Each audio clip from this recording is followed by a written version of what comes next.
Thank you so much for taking my call. It's truly an honor to speak with you.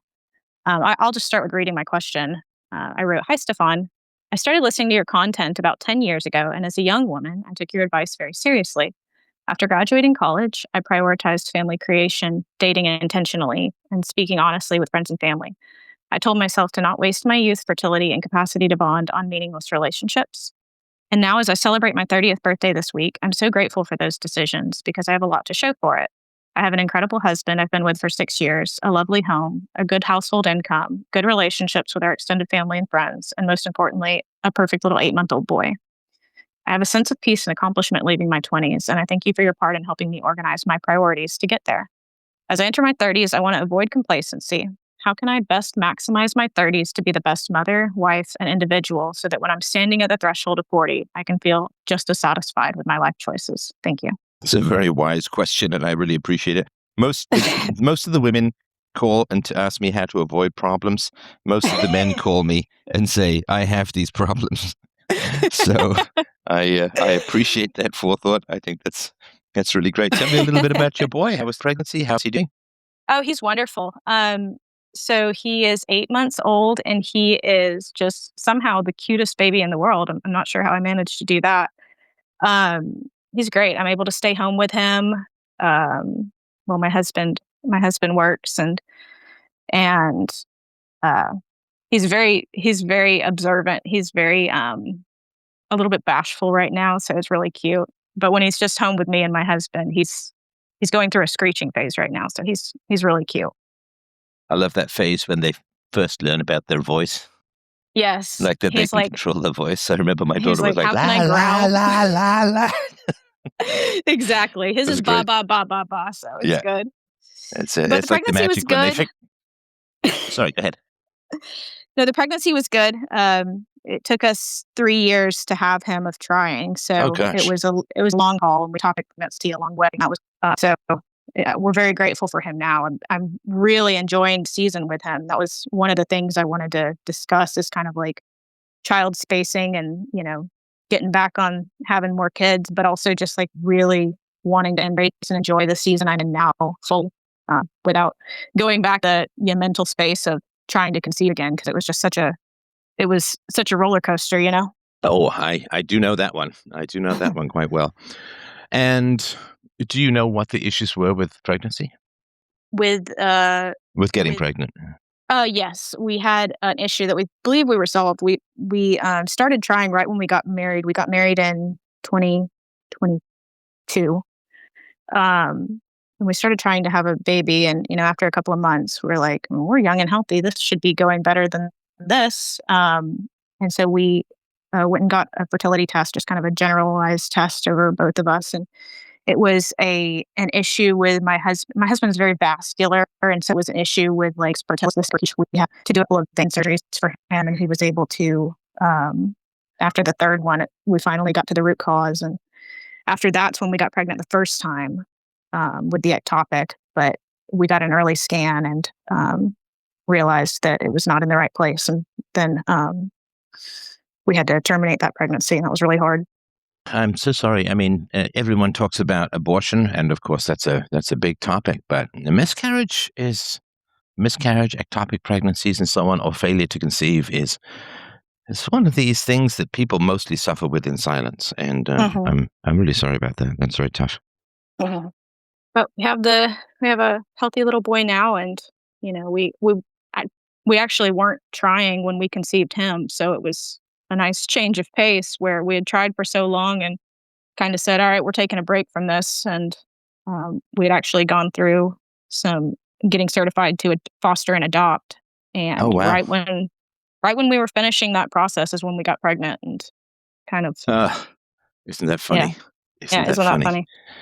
Isn't I mean, and that's what annoying people who end up being right always say. Oh, when you stop trying, it's when it'll happen, and then it's like Yeah, maybe the that's most true, but it's annoying voice in the world, advice in the world.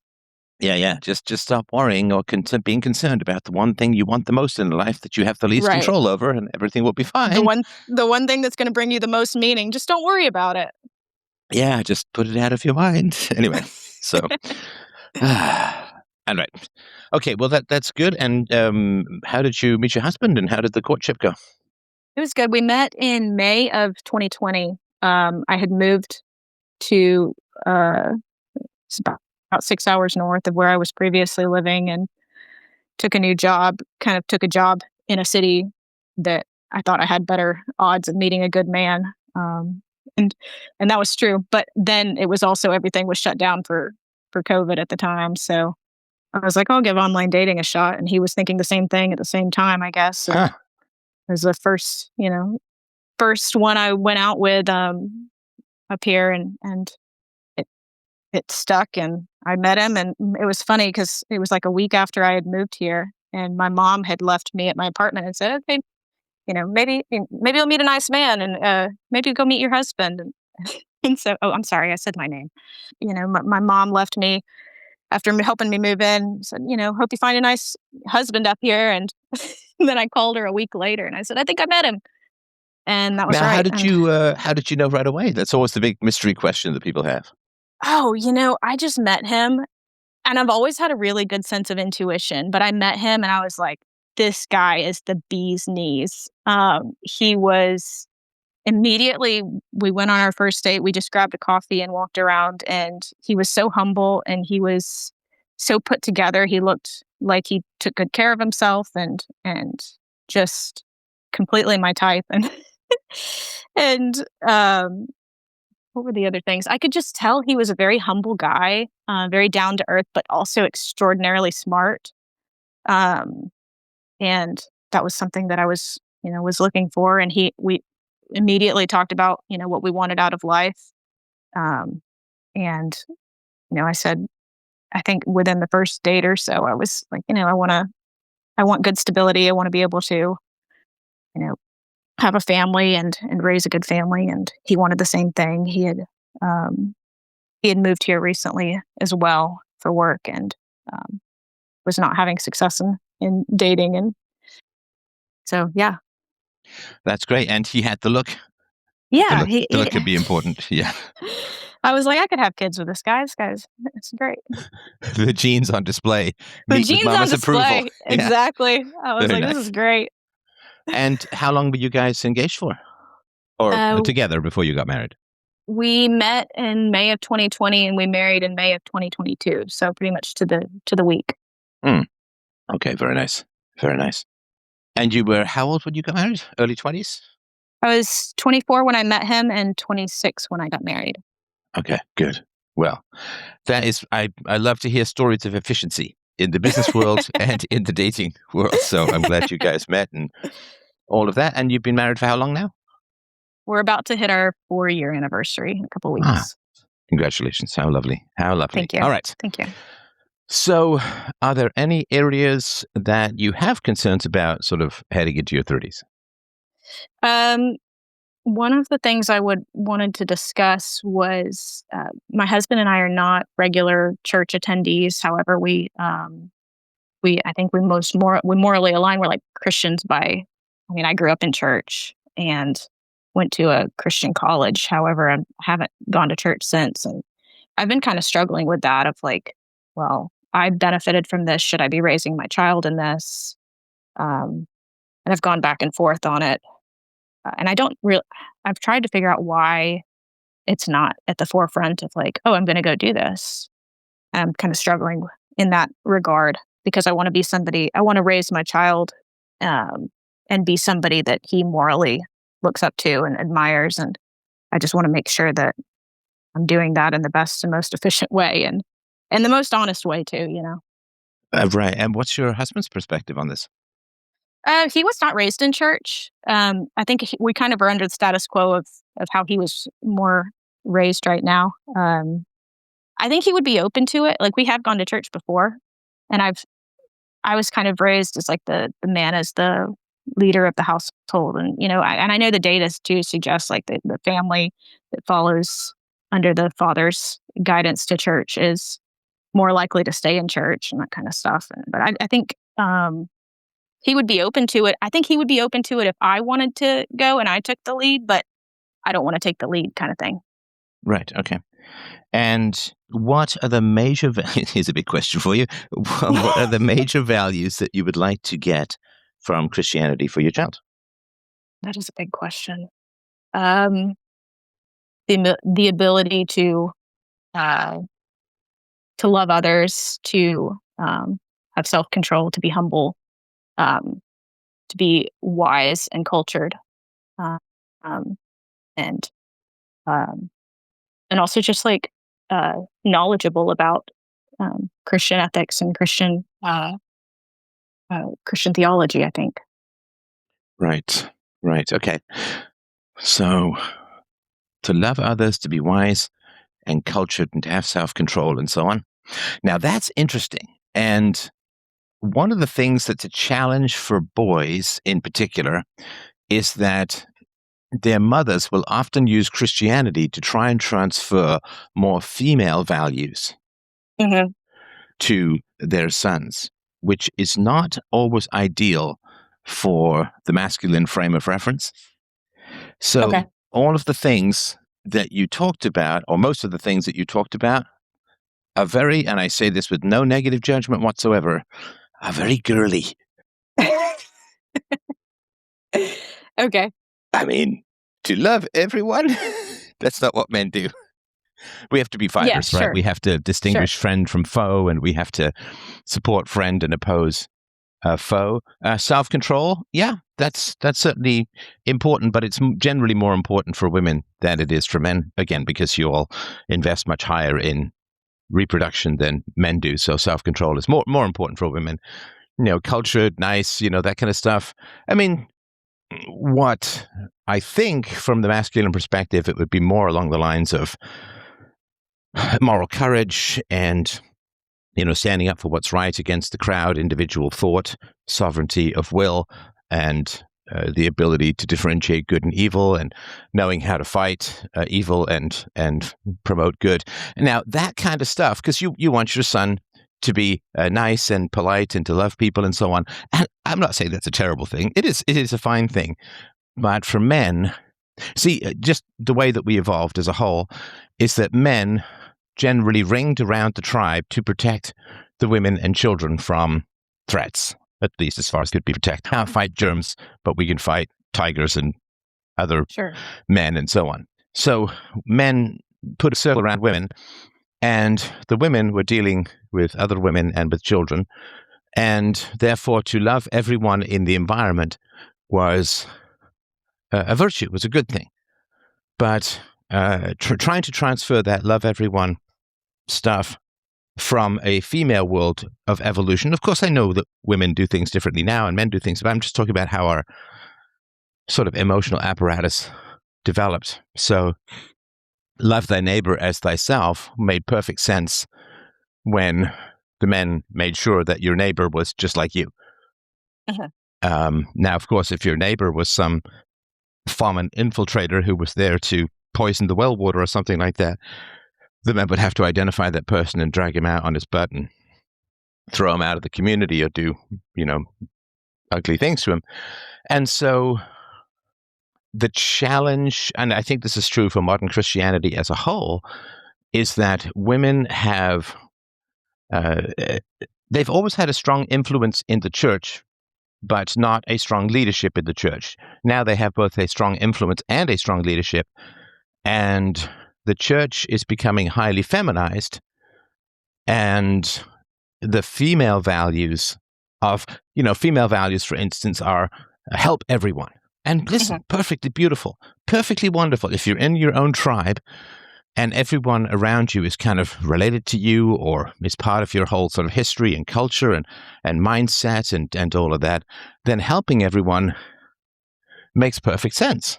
And of course, taking resources from men and giving them to the needy, I mean, it's kind of what women have done throughout our history. And again, this is nothing negative towards women. You all know why we are here as much as the men are. So, more props and kudos. But all of that depends upon the men being able to filter out the people and keep sort of foreign or hostile or alien elements away from the sort of inner circle of female authority, so that helping people in your environment is great. So, of course, if your environment is just like you, wonderful. If your environment includes a bunch of people from some aggressive, foreign, hostile culture, then the men have technically failed at their task to make sure that the people around the women are close to them, and therefore the women's urge to help people, you end up with this sort of massive Somali fraud that's going on in Minnesota. Sure. We've got to help people, and it's like there's no filter there, and that's sort of a hack that's used to create challenges, to put it mildly, within a civilization. So I don't want to get overly abstract, but what I do want to point out is that the church, and it's interesting that, and perfectly natural, that you would view the church as a great mechanism by which to imprint mostly female values on your son. And listen, for men to be sensitive and to want to help people, and I mean, it's not like it's 100% and zero, right? I mean, you need some of the elements of the female mindset for men. You need some of the male elements in the female mindset and so on. But that's why I was sort of asking, so what values do you want to have Christianity provide towards your son? And it seems to me that you want Christianity to turn your son into a female in a way, if that makes sense. No, yeah, that's interesting. That is not what I want, because that's exactly the opposite of what my husband is. My husband is extremely discerning. He's very steadfast, and he's very courageous, and that's interesting. Maybe that's been a subconscious reason that I haven't gone. Well, yeah, because you want to women want their sons to be like them, and that's perfectly natural, and that's fine when you've got a baby and toddler and all of that. But in the long run, you want your son to be more like your husband, because that if your son is like your husband, he's going to attract a woman who's like you, and you're going to get along with your daughter-in-law, if that makes sense. That makes sense. If you make your son more like you, then he's going to attract a more masculine female who's going to be at odds with you as you become a grandmother. And again, you're asking for sort of long-term solutions. So where, and I don't obviously know that much about various Christian denominations and so on, where is the church that you know of that can turn your son into your husband? That's a good question. So I grew up Baptist, and I wouldn't go back to a Baptist church. My brother actually and his family converted to Catholicism about 6 years ago. And I think if I ever returned to the church, it would be in that capacity. I wouldn't go back to Protestant church.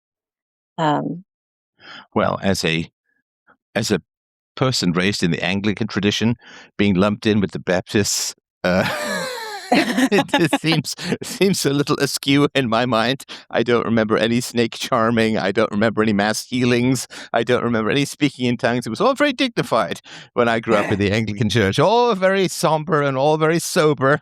And we sung our hymns with restrained voices. And again, I don't want to over caricature the Baptist church, but it does seem to be quite energetic and emotional. And frankly, at least from the British perspective, a little mad. Yeah, it was. I mean, it was more like it was just more like a community. It felt more like a community hangout spot, really, where you'd go and you'd talk to your friends on Sunday morning. Then a really reverent situation where you were in reflection and in prayer and reflecting on your life, I guess. Right. Sorry, if there's more that you wanted to add, I don't want to jump in. If there's more that you want to No, go ahead and about. jump in. Jump, boing. All right. So to me, the big question, and this would be sort of a litmus test, would be if you were to ask to speak to the congregation and you were to talk about the dangers of anti-Christian immigration, how would the church respond? That, to me, is the big litmus test. That's interesting. I don't know. Well, I would believe that approximately 95% of the churches, obviously this is just made up, right? But I think there's some truth in it. And I've been to a number of American churches and Canadian churches just out of curiosity. I want to sort of see what's being talked about these days. And certainly in the Canadian churches, the land acknowledgements, and it was just very leftist, and that I associate with sort of hyper feminine. And so I see the churches in America taking billions and billions of dollars from the government to resettle populations that are either non-Christian or anti-Christian. Mm-hmm. And that is not, from a male perspective, that is not only not wise, but significantly dangerous to the faith. And I think that arises from, there's sort of this, take a silly example, like, so cuckoos will often lay their eggs in another bird's nest. And even though the eggs may be much larger and the chicks much larger, the other birds will raise those cuckoos. And that's because the birds are programmed to, and will often provide more care for the cuckoos because the cuckoo needs more food, say, than a starling or whatever. And that's because the birds are kind of programmed to sit the most on the largest eggs, but there's no maximum. Like you could put an ostrich egg in there and they'd think it was just some super starling that was the greatest starling ever, like the god of starlings was being born and could walk on the water. And so they will provide all of these resources and sometimes even more, and sometimes even at the expense of their own offspring, because they're just kind of programmed to deal with the largest of their offspring and give it the most food and so on, but without that kind of discernment. And so women in the past would not see suffering children that weren't of their own tribe, right? I mean, the men wouldn't be out there drawing suffering children from some hostile tribe, bringing them back to the women and saying, we need to give them food and resources like that. So women were evolved that if you see a suffering child, it's in your own tribe and you need to help it. And of course, modern media and so on. I mean, since the 60s, and particularly I remember this as a kid in the 70s. It was Sally Struthers, I think it was, and it was all these, hungry children, and of course women, for the most part, were like, we got to help them, which again makes perfect sense because we didn't evolve to see children on the other side of the world and not be able to filter for local values and so on.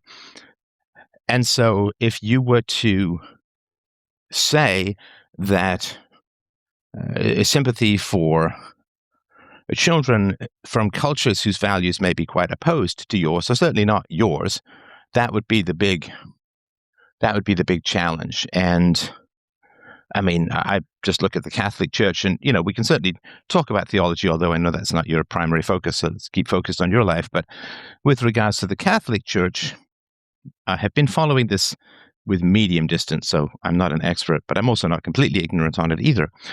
But Christians are by far the most persecuted group around the world, and I do not see the Catholic clergy rising en masse to find ways to talk about this, to bring awareness to this, and to solve it in some manner. And I'm not sure exactly why, other than it's quite feminized. And this is no slur to the feminine. I mean, the feminine is beautiful, just the power of the state and money and corruption is negative for everyone. But the church is called to be courageous. The church is called to be courageous. And when, like in Nigeria, Christians are just being wiped out. And in Canada, there's lots of burning of Christian churches and so on. And same thing in France. And I do not see from the Pope and the papacy and the cardinals and so on. I was going to say the ordinals because I'm stuck on birds, but I don't see this like, well, this is a horrifying. This is an attack upon Christians. This is an attack upon the faith, and so on. We need to organize missions. We need to organize. We need to raise awareness. We need to, like, whatever it is that they would do does not appear to be happening. So I'm not sure where you would go for masculine Christianity these days. And I'm certainly happy to be schooled on that, but boy, and the reason I don't think it's really out there is if it was out there, then I think there would be just such a massive blowback and attack Yeah, upon it probably. that I think you'd know about it. So what's the solution to that then through homeschooling and instill masculine Christian values? What's the solution? That's interesting. So the solution, I think, is with regards to religious education. It's easy to see what is provided. Say, well, you've got faith in God, you've got your answer as to what morality is and why be moral is given to you because God is all good and all knowing and all powerful and commanded mankind to follow these virtues and these values. So a lot of the problems are given solutions in religion. Well, what is goodness? Well, it's these 10 commandments, it's these rules, and you can look it up in this book and so on. And that's what's provided. The question is always what's taken away. And so if you tell me how, let's say your lovely boy is, I don't know, 3 or 4 or 5 years old, and obviously he's smart. You're listening to this show, so that's just a given. And so he's starting to ask about good and bad and right and wrong. And from a Christian perspective, what would you tell him? Oh, interesting. Well, I think what is good is what's morally good. So we would go back to the virtues of being wise and being just. And No, those are things. sorry, that's begging the question because he doesn't know what wise and just is yet. Oh, okay. So it's sort That's of like, true. well, tell me about being good. Well, it's being good. It's like, no, that's it's not going to break the circle of ignorance. So he says, well, because you're going to say, obviously, don't hit, don't steal, don't lie, all of the basics, right? I mean, don't use violence and don't lie. And he, at some point, he just might say, because if you don't use authority, right, which is, I assume you're somewhat into peaceful parenting, so you're not going to say, don't steal, don't hit, don't lie, otherwise I'll hit you, right? I mean, or Sure. I'll yell at you, or I'll threaten you, or I'll take away your supper, or I'll confine you to the stairs, or whatever it is, right? So if you're not going to use threats to make your boy good, which will give you compliance, but will also give you resentment and will not give him the chance to reason about these very important issues because he'll just be dealing with punishment and reward. So if you don't give threats, you have to say why. You have to give them a reason. Oh. Right. You have to, okay, well, why shouldn't I? If some kid has a toy that I want, and the natural instinct for children, maybe a little bit more boys than girls, is if you see something, you take it. I mean, I remember walking out of a convenience store with my daughter when she was very little, and she had a lovely fistful of Frutellas or Mentos, I can't remember what it was, in her hand, right? Because at home, if she sees something, she can just grab it, right? And so she, of course, was too little to understand stores and money and buying and all of that. And so I had to sort of explain to her what she did and why it was not great and all of that, but without any hostility or moral judgment because she was so little. And so how do you explain? It's a huge question, right? And how do you going to... huge question. Yeah, without fear, without punishment, without reward, without disapproval or praise, right? How do you explain to your kids how to be good and why and what it is? Now, of course, if you go to the shortcut of religion, you have an answer, which... That's my first thought is to go there, but I'm trying not to go there. Well, because then you give the answer, but you take away the curiosity, right? Like if your kids say, why are things heavy, right? You can talk about mass and gravity and so on, right? But if you were to say, because God commands them to be, you're not going to get a physicist. You're not going to get somebody who's really curious about nature because he thinks he has an answer. Okay. And go ahead. Sorry, I'm so sorry. Go ahead. Oh, I'm trying to think of how I would just kind of embody the behaviors so that you would want to be in in I don't know. I'm stumped on this one. No, it's tough. And you're right. So one of them, of course, is modeling. You don't steal, so your kids are less likely to steal. And that's not bad, but it doesn't give them the principle. It just gives Sure. them the immediate. Now, the other thing that people attempted to do, and by people, I mean largely women, is they say, how would you feel if someone did it to you? Yeah, I don't like that. Well, but why not? But why not? Because it teaches I think that would teach them to, um, cater to Yeah, and it others' teaches them to emotions. put feelings above reason. Okay, yeah, that makes sense. And also, if your kid happens to be big and strong, he'd be like, I'd like to see them try. Yeah, true. I can win that. I can win that fight. And so if you say, well, how would you like it if someone did it to you? Then you're teaching your child empathy. And of course, teaching your child empathy is a good thing, but you also have to teach them how empathy can be used against them. And this is, again, you can see this sort of very strong influence of women on the education of modern children, because empathy is being taught without limit. And in, again, evolutionary terms, women had empathy for everyone, and men provided the limit, because that was the sort of division of labor. And now, when you get the government printing and borrowing and so on, then the empathy has no limit. Because if you say to kids, well, you shouldn't steal, because how would you like it if someone stole from you? Then you're teaching them empathy, which is, again, it's a good thing. But the problem is then if they're not taught the limits of empathy or the principles of virtue, then they say, I mean, this is the immigration debate, particularly in America, where everyone says, well, the illegal immigrants they're just coming to America because they want a better life. And wouldn't you do the same if you were in their position? If you were a refugee and you were fleeing persecution and all this kind of stuff, right? Sure. Then, or if you were a starving child, wouldn't you want someone to give food to you? Look, here's a picture of a starving child. Surely we should give them food. And you have empathy without limit. And the last example I'd sort of give is in the colder climates. Some families, let's say you and I were a family in a colder climate, 5,000 years ago or whatever, and we had worked very hard to make sure we had enough food for the brutal winter. And then our neighbors, who were lazy and didn't put their food together, came by and demanded that we have food. Your impulse would be to do what? The feminine impulse would be to feed them. Yeah, give them food. And that's perfectly wonderful if it's your own family, right? Mhm. And so the men would have to say, no, you can't give them food. And the men would be the ones to have to drive them away, even if it meant that they would be sick or even die or starve to death or something like that. Because if they come in, then everyone dies.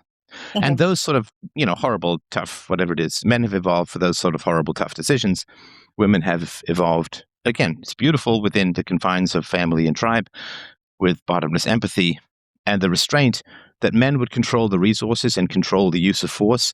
And that would be the limit to female empathy. That's all gone by the wayside. So why do you not push another child over and take his toy? I mean, and we have to be able to explain this to little kids, right? And it's not the easiest challenge in the world, because if it was, we would have solved it a long time ago. But I mean, I think there is an answer, and I don't want to overly annoy you with, oh yeah, give me the answer. But it is a tough question and a tough problem. And so generally, the way that you answer these questions for children is children, and your son, I assume, is somewhat pre-verbal. He can probably point, but he's not chattering away other than with generalized sounds. Is that right? That's right. He's got the ba ba ba, and every now and again he'll accidentally say mama, and I'm like, that's it, that's the one. Yeah, mama. Yeah, that's right. You start that Queen song, kid. Ooh. I told my Okay, husband if his name was Bob, we'd be in business, because this is Bob. That's right. That's right. So when you see this, it's going to blow your mind. It certainly did Okay. mine. So when he starts to understand language, it's incredible, because kids learn 20 to 40 words a day, and nobody's even really teaching them. Mhm. And, the couple of times in life where I've tried to learn foreign languages, it's painful. It really It's feels hard. like I'm trying to drive a car sideways, like completely against the grain, so to speak. Yeah. And so watching kids in their language development is incredible. So you will have we use Bob books or something like that, but you'll have some little book, you'll be teaching him some words. And you'll point at a tree and you'll say tree. And it's going to be a stylized version of a tree. Like, it's not obviously usually not a photograph of a tree. It's that sort of Richard Scarry stuff. I think his books are still around, but it's kind of cartoony, right? And you say, that's a tree. And it's like this column with this little puff of green that looks like a sponge. And he's going to be, tree, right? And he's going to identify the tree. And then the most amazing thing is he'll be out in the backyard. He'll point at a real tree. And what will he say? Tree. I'm like, kid, you're freaking me out. You are freaking me out. How do you go from cartoon puff cloud to actual tree? And then he'll point to a different tree and he'll say what? I'll say tree again. Tree! It's like, what? That's not even the same tree. Right. And then he'll point to an evergreen, like a Christmas tree, like a fir tree, and he'll say tree. And I'm like, stop it. You're just blowing my mind, kid. How do you know? How do you know that cartoon tree leads to real tree? Blah, blah, blah. Right? And then, when he gets a little older, he'll see a northern winter tree, which is just branches, and he'll say bear tree. Mm-hmm. And I'll say, that tree is not made of a bear. And he'll say, no. It means there's nothing on it.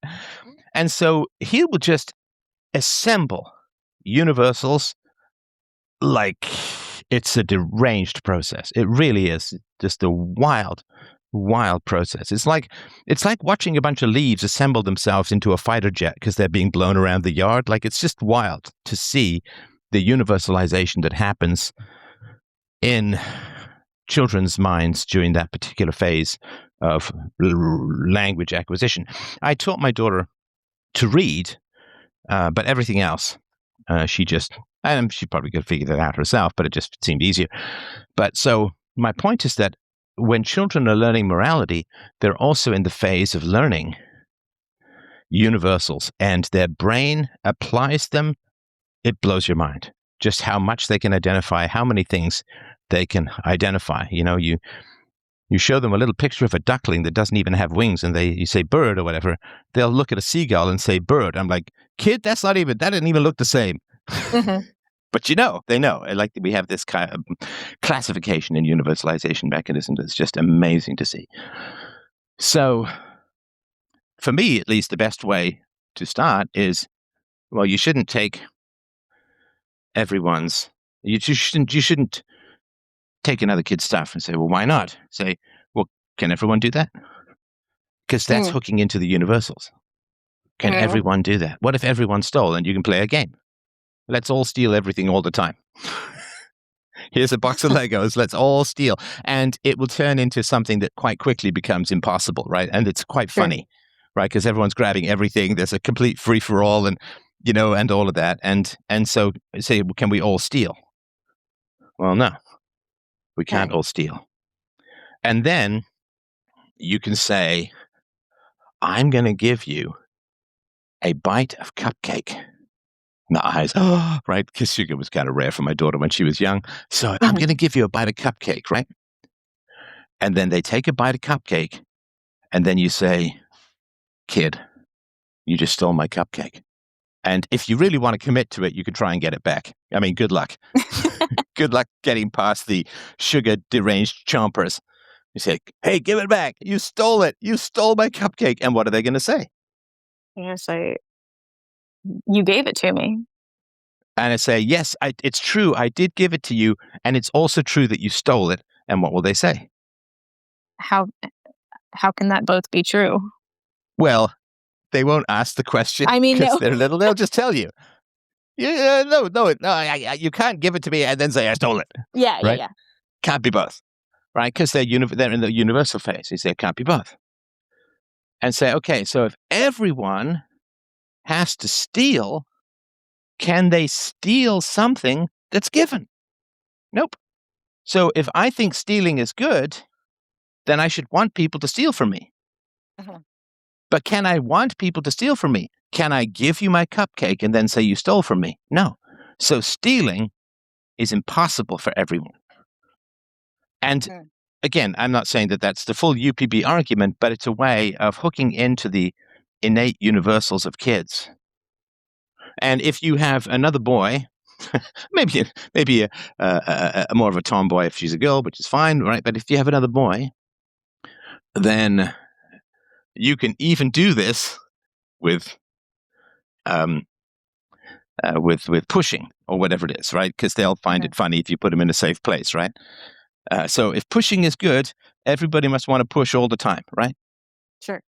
Right. So you can say, so you have a toy, right? You got Bob and Doug, your little boys, and you say to Bob, so you have a favorite toy. Does Doug have to ask to use it? And you say, yeah, Doug's going to have to ask to use it.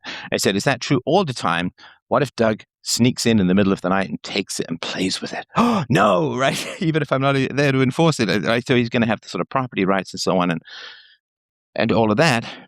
And then can he push you over to take the toy and so on, right? And if pushing over is good, right? So not taking your toy is good all the time. And if you're saying pushing over is good, then it must be good all the time.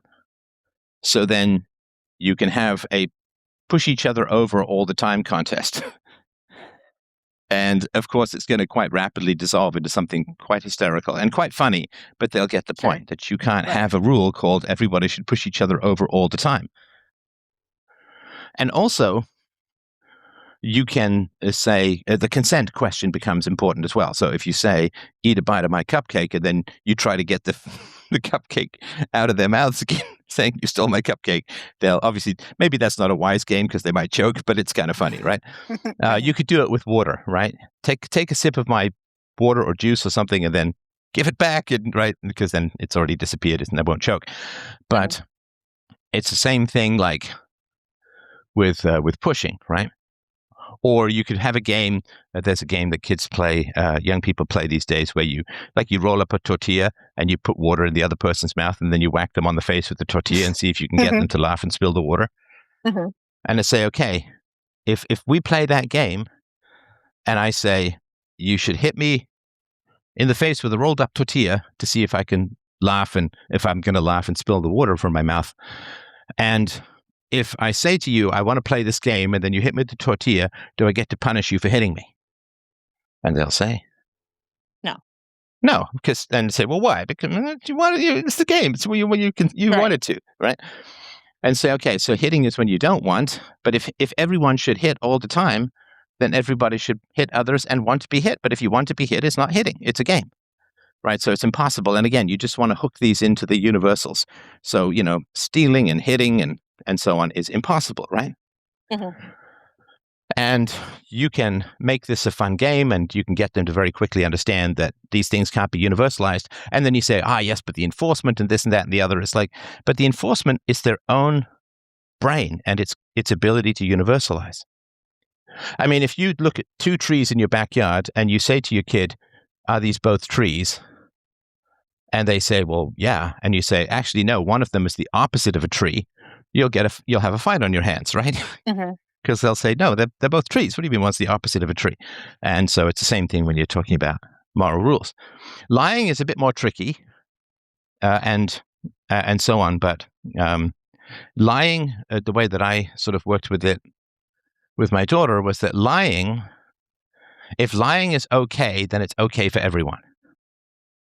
And of course, kids, like all of us, when we're young, sometimes we never grow out of that, we say, well, I want to be able to lie, but I really want other people to tell me the truth.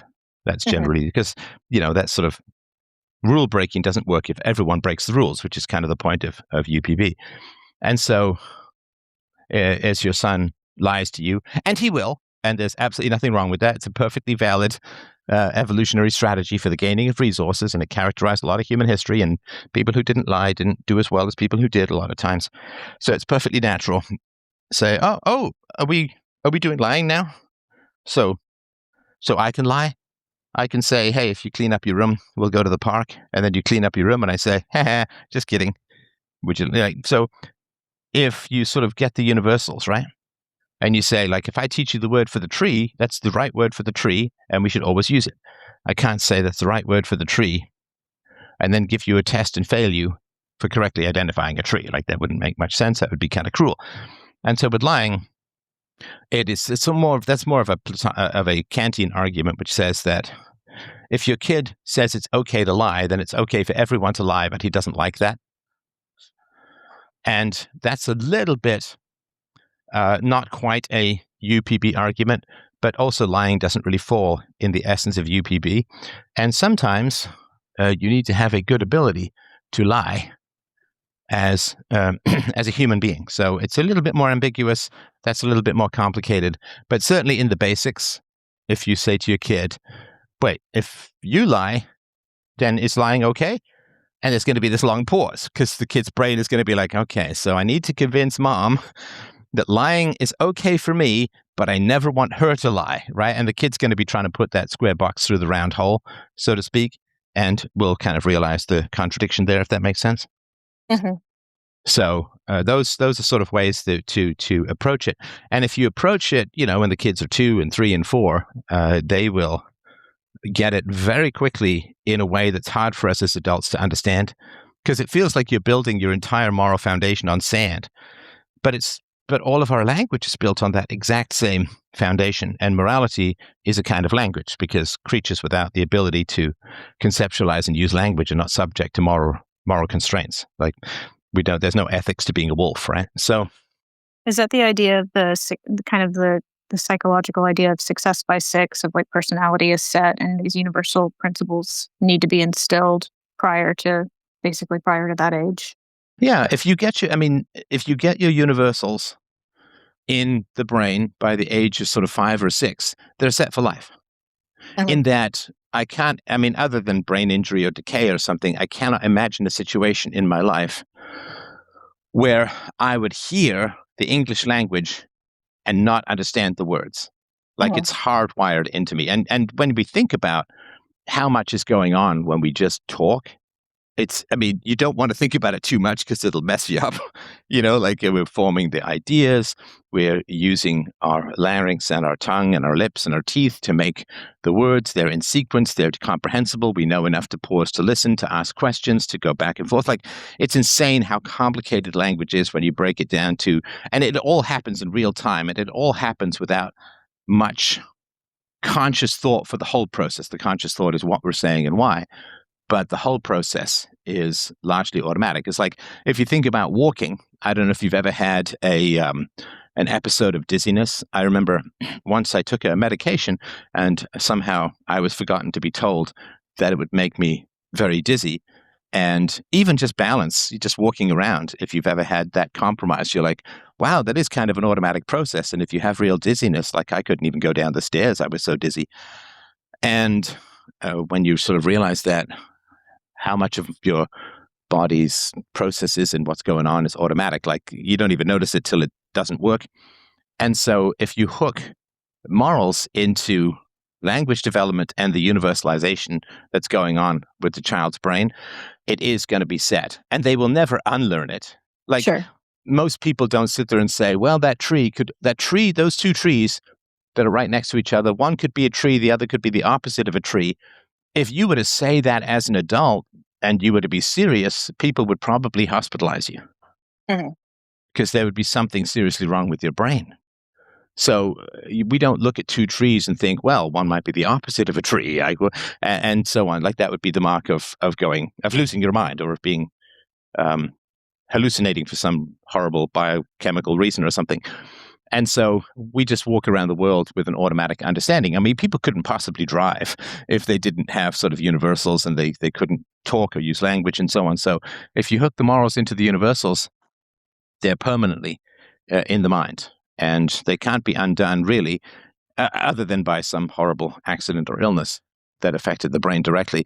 They can't be undone any more than you could wake up tomorrow not understanding English, if that makes sense. So you think it's more valuable as long as I'm instilling these universal principles? Am I missing something by not, sitting in church on Sunday? Whereas, You just think it's too feminized to risk? Well, as far as the morals go, that is traditionally how. Sorry, I don't want to sound like I'm sort of messing with your head or anything, but the feminized stuff is more to do with the emotions and the empathy without restraint, because traditionally it is the men who inflict the morals in that way. Sure. Because for most of Christianity's history, it was run by men, and women were specifically excluded from positions of spiritual or ecclesiastical authority over men. And so it was the men who said to the little boys and the little girls, you have to be good. God is always watching you. God is always judging you. And if you're bad, you'll go to hell. And if you're good, you'll go to heaven, and so on, right? Which is, again, just giant punishment and reward. Yeah. And it would be like teaching children that you should call a tree because you'll go to hell if you don't, and there's no reason for it otherwise. Okay. Yeah, that makes sense to me. Yeah, and so what it costs you is if you say to a kid, you have to call a tree, otherwise all-knowing, all-powerful God will judge you and send you to hell. What you're saying, really, and I think what kids get deep down, is there's no reason to call a tree. If there was a reason to call a tree, you'd just tell me that reason. There wouldn't be this big God guy who was going to punish and reward and judge and, and sin and redemption and miracles. Like, why don't you just call a tree? There's got to be a reason, right? Now, if somebody says, the kids will say to you, why is that a tree? That's a great question. And well, a tree is the word we use, and it's got certain characteristics. It's got a trunk, it's got roots, it's got leaves or spikes or something. Like, you can sort of go through the definition. And so the reason you call a tree is because it's a tree, and here's what a tree is defined by, and here's what we understand, and here's how the eyes work. So you can explain to a kid, to varying degrees of complexity, why we call a tree. But if you say, we have to call a tree because God will burn us for eternity if we don't, the kid gets deep down, there can't be a good reason. So that which we punish children for, we are confessing that we don't have a good reason for them to believe it.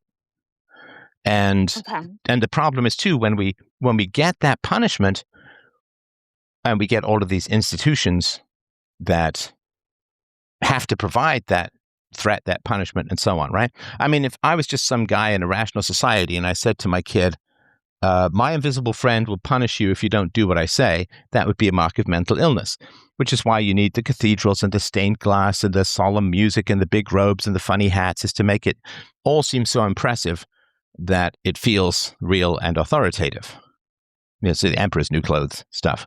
But what kids get deep down is, if there was a good reason to be good, they would tell me that reason. But because there's all of this judgment and punishment and watching and sin and redemption and miracles and saints and stained glass and so on, right? And original sin and the Satan, and like, if there's all of this stuff around why be good, there's not a good reason.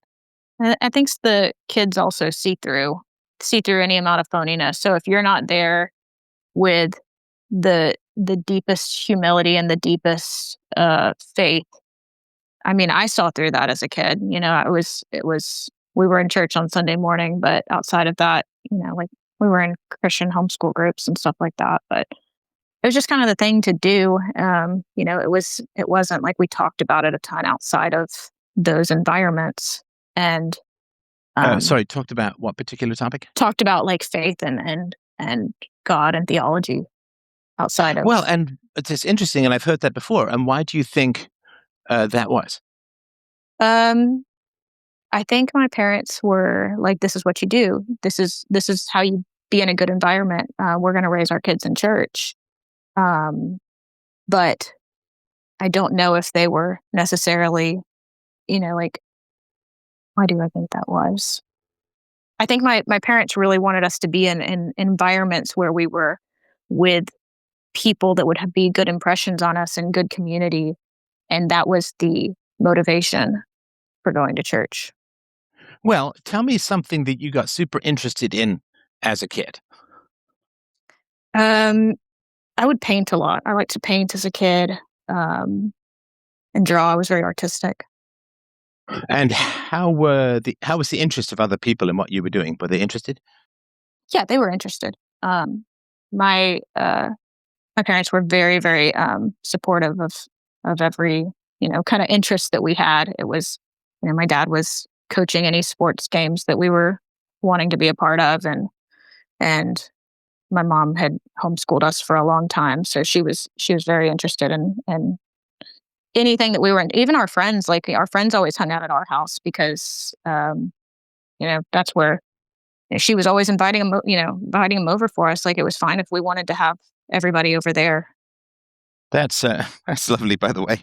Thank goodness your parents provided a sanctuary for the indifference of a lot of parents in your house. Okay, so I imagine that as a child, if you were interested in something, you would tell people about it. Yes. So what would you talk about when you were interested in particular things? What were the topics? What was the content? I mean, some drawing, but drawing you can only talk about so much. Was there a book series that you really liked to Um. talk about? So I actually started. Uh, let's see. Yeah, I would get into book series. I would go. We would. I was when I was young. I decided if nobody else was going to take the theology very seriously, I was going to. So I read the entire Bible when I was in high school and probably in like ninth and 10th grade. And um, and I talked about that. I had a family friend who's still a mentor to this day. That kind of was like my mentor in that space and kind of helped um, really spike my interest in that. And so I had a lot of people that were invested in what I was interested in. I'm not sure what what degree you want me to go to with that. Yeah, I mean that's great. My daughter in particular enjoyed a fictional series called Wings of Fire, and she would tell me the characters, she would tell me the stories, the plot, the conflicts, and the world, and so on. And I read some of the books as well, and she was very interested in that, and would talk a lot about the stuff that she was interested in, as I'm sure you did as a kid. So, being raised as a Christian, that's always a big question: is that the Christianity is central to your life and to your worldview. It's the foundation, really, of your worldview, because this world becomes much less important relative to the world to come, and so on. So, and I've heard of this and seen this in other communities. So, if Christianity is very important to you and children talk about what they're interested in, why do you think so few? But why do you think there was so little discussion of Christianity outside of church? Um, that's an interesting question. I think my parents were very practical people. My brother and I kind of have been the first ones that are more, I don't know, like outside of the like higher education kind of thing. And I just think I don't want to say anything negative about my parents because they're such good people, but they No, were no, I was they talking more about the kids than the parents. oh, like in the kids in my family or Well, everywhere. I mean, if like when I was into Dungeons and Dragons with my friends, we would talk a lot about Dungeons and Dragons. Oh, there's a new book coming out, or there's this new rule set, or I created this monster and it's really cool, and we would talk about the things we were interested in. So, not in particular towards your parents, but why do you think that the kids as a whole didn't talk about religion that much with each other? well, I'm thinking back, my very best friend, you know, she was she kind of talked about it a lot. I remember kind of getting annoyed, honestly, at how much she talked about it because I was just like, "Oh, come on, we don't have all the answers. We're like 14 years old. Like, come on." Um, but I think I gravitated towards people in that community who I don't know, it's fun. I'm trying to be succinct in my answers and I'm struggling. Please, for the love of all that's holy, do not try to be succinct. Because if I'm not going to universalize that, I'll tell you that right now. With almost 7,000 shows of hours apiece, if we bring succinctness up as a standard, I'm not going to be able to talk at all. um, can you reframe the question for me? Yeah, so kids generally, and I use the word chatter because they tend to chatter on about things they're interested in. Like if your kid's into Pokemon, they'll tell you all about Pokemon, right? If your kid's into Star Wars, you'll hear all about Star Wars and whatever it is, right? So kids really do chatter on a lot about I what think they're we did interested in. do that. I think that my friends did do that. I was more talking about like my nuclear family unit. Okay. So why do you think, and it's not a negative judgment, I'm just genuinely curious, why do you think your nuclear family, your immediate family, your family of origin, why did they not talk that much about religion outside of church? I don't think they knew a lot about it. I think it was more just the standard of, well, we go to church on Sunday because that's what we do. Do you think they weren't listening? I mean, if you've got thousands of hours of instruction from a priest, you'd remember something, wouldn't you? Yeah, but it's like when you go to a movie and like I notice this when I go to a movie with some people. It's like you go to a movie and then the movie's over and you don't talk about it anymore. Whereas like with me and my husband, we'll talk about it, the whole drive home and then for 3 days to come. Um, so maybe that's something of the difference. It's like Hmm. Well, I mean, I hear what you're saying, of course, but the movie is. I mean, how much do you think your parents believe? now I think my mom is pretty regularly attending mass with my brother. So probably more so now even than before. Interesting. So you're saying it's more, but without giving a ratio or estimate of prior to now. A rate? What do you mean a ratio estimate? Well, if somebody says, "How many pills did you take?" and you say, "Well, I took more than yesterday," I still don't know what yesterday is, and I still don't Oh. know what today is. um, why do I think that? I'm sorry, I'm getting in my head a little bit. Why do I think that now?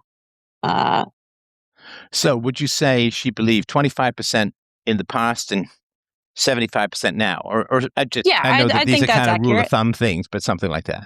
Sure, that's accurate. Were they like 25% of the past and 75% now, your mom, or something like that? Something like that. Yeah. I think now. So she sees like my brother is a very very high IQ person, and she's kind of watched the evolution of my brother go from growing up in church to atheist for a while to, reading about every religion to now coming back to Catholicism and joining the Catholic Church and raising his boys there. And I think that uh, my brother, for all intents and purposes, kind of has become the leader of the household. I think in in her mind, and so I think that um, maybe that's the reason that she trusts his judgment a lot, and so she's been taking it very seriously and very invested in learning and growing. And he has kids, is that right? That's correct. Okay. Yeah, I mean, so if he's become more religious, she may follow that in order to be able to speak in the same language as his kids and so that there wouldn't be a divergence of faith commitment between her son and Yeah, herself and so on. I can see that. Yeah. Okay. Right. So I just found that interesting because I've certainly talked to enough people over the years who are part of Christian communities and outside of the church. They don't really talk about it that much. So I was just kind of curious about that Sure. as a whole. And I think one of the answers might be is that, well, we already have the answer, so that we don't need to revisit the question. Yeah, that makes sense. And so, like, if I were to say to my daughter, hey, she's like going to be 18 this year, right? And if I were to say to her, I think we should run through these Bob books one more time, like the intro to reading. I mean, she writes, let alone reads, right? And so, if I were to say to my daughter, let's run over these Bob books one more time, she would say, what?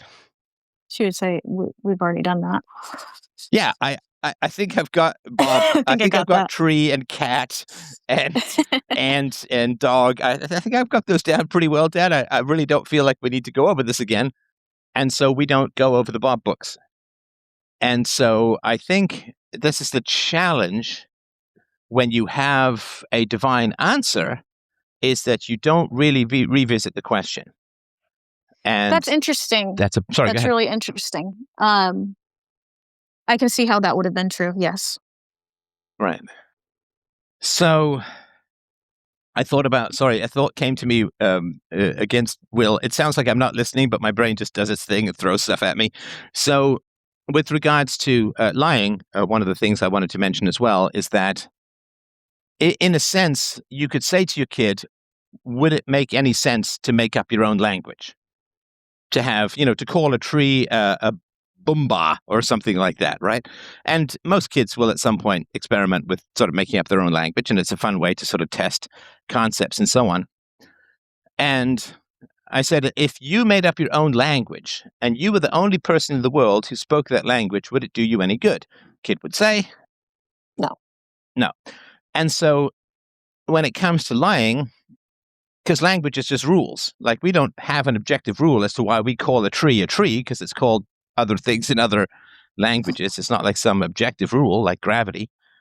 And so if you make up your own words for things, you end up very isolated and unable to communicate. And so if your kid lies and you say, is lying okay? And if lying is only okay for you, but it's bad for everyone else, you've just invented your own language. Everyone else thinks lying is bad. You think it's good.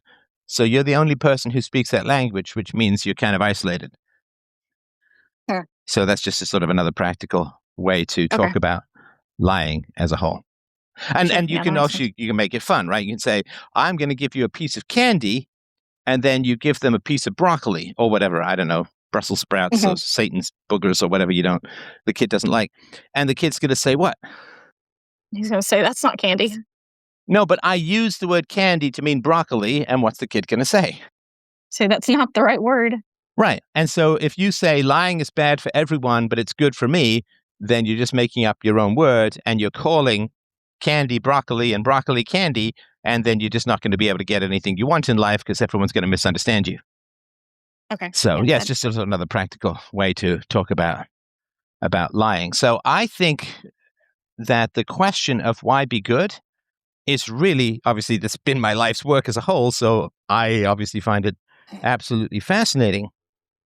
And I also didn't believe in society that we had an answer to that.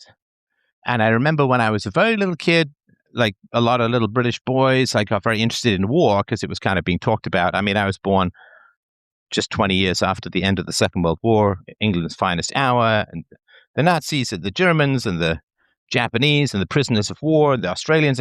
So I grew up sort of with this stuff all around. It was in movies and books and TV and all of that sort of stuff. And I remember asking my mom, who started the First World War? She said, the Germans. And I said, how long did it last? And she said, 4 years. And I said, well, who started the Second World War? And she said, the Germans. I said, how long did it last? 4 years. I remember she said 4 or 5, but it was the same number. And I do remember thinking, so these absolutely terrible things, the worst things that ever happened to the planet, how is it possible that people know right and wrong, good and bad, if they can't even stop this obvious pattern? Does that make sense? I know this sounds like very precocious, but it was just kind of, I wouldn't be able to verbalize it that way. But it would be like a guy who said, I don't know why I keep crashing my car, and I've crashed my car 20 times in the last 10 years, and every single time I'm drunk out of my mind, but I have no idea why I'm crashing my car. It would be like, there's kind of an obvious pattern here. Why haven't you figured it out? And so for me, hearing about these terrible wars, and, again, this is my mother's understanding. Germany started it. It lasted 4 or 5 years, and it happened twice within 20 years. It's like, hang on, but if people knew about good and bad, right and wrong, how could these terrible things with these obvious patterns keep happening? And of course, I mean, the Christian answer is what? We're a fallen world. Right. People can't be good. People can't be good. Okay, so then what was my next question, since I got that as an answer? Why can't people be good? Well, I mean, the answer I got was like Eve and the fallen nature of man, and there's temptations of the devil. And so people can't be good. So if people can't be good, my next question was, well, then how could they be punished?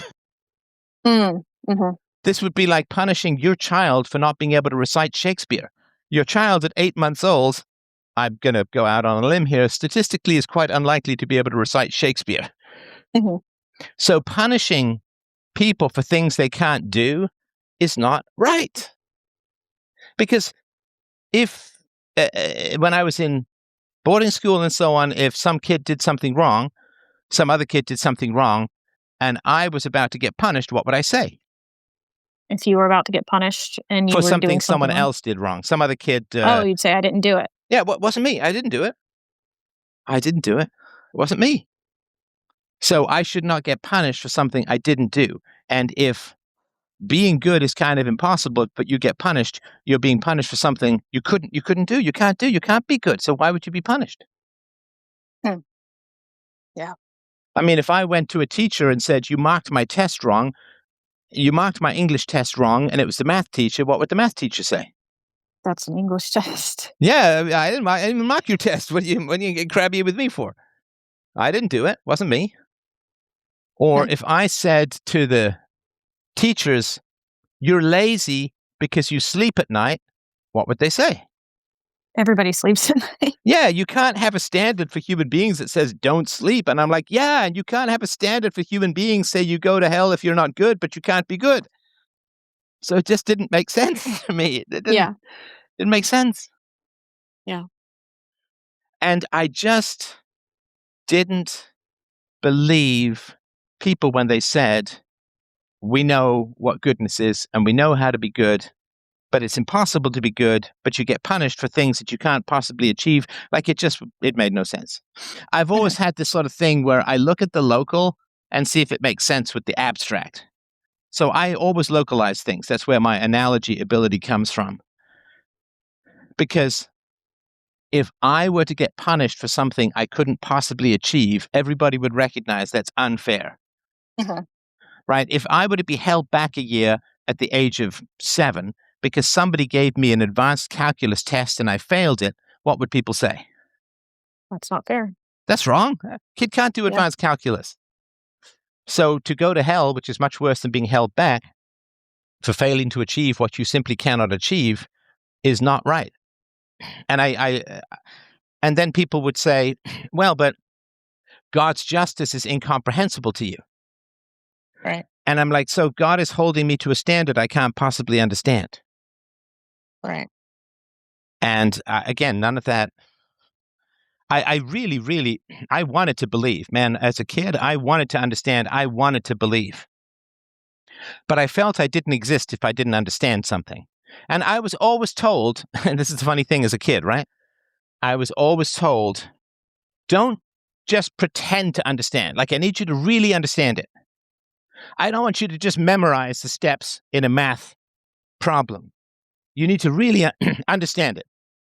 I think that's the crux of it too for me is like if I'm going to do something, I want to be all in. Well, and this is what I was told. I mean, I did want to be all in, but I was also told, and sometimes it was demanded of me, if you understand it, you should be able to explain it. Did you ever hear that? Right. So, and they always said, if you did your homework on the board, I don't know if this is the same for you, but when I did my homework and I did it up on the board, or if I did a test, there'd always be those 3 dreaded words. Show your work. Show your work. And what does show your work mean? It means write it all out. I'm laughing because my husband hated doing that. Okay, but why did they want you to write it all out? So that you could see the stream of conscious thoughts of like how you got to your answer.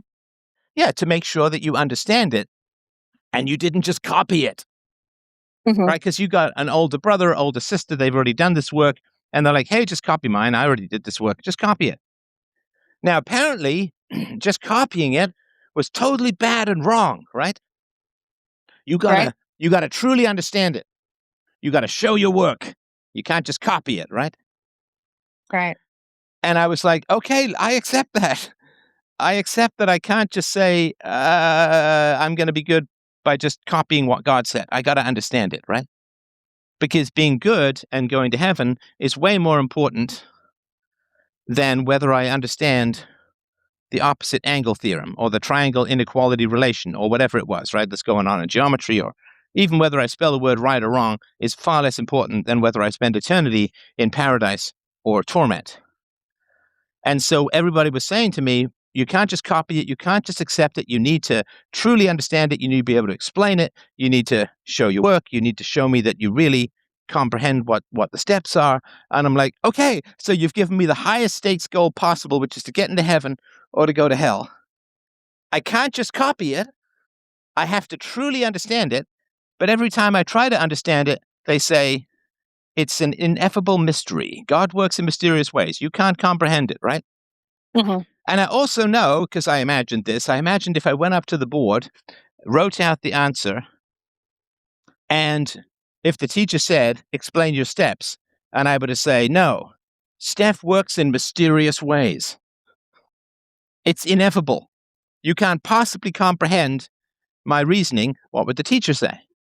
That's not cutting it. Yeah, you fail. And I'm like, Yeah. You're failing God.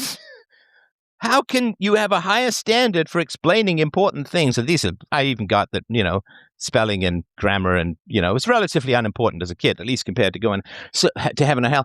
So how could you possibly fail a child on a relatively unimportant task and then say God is all good and all knowing when God can't explain things in ways that make sense?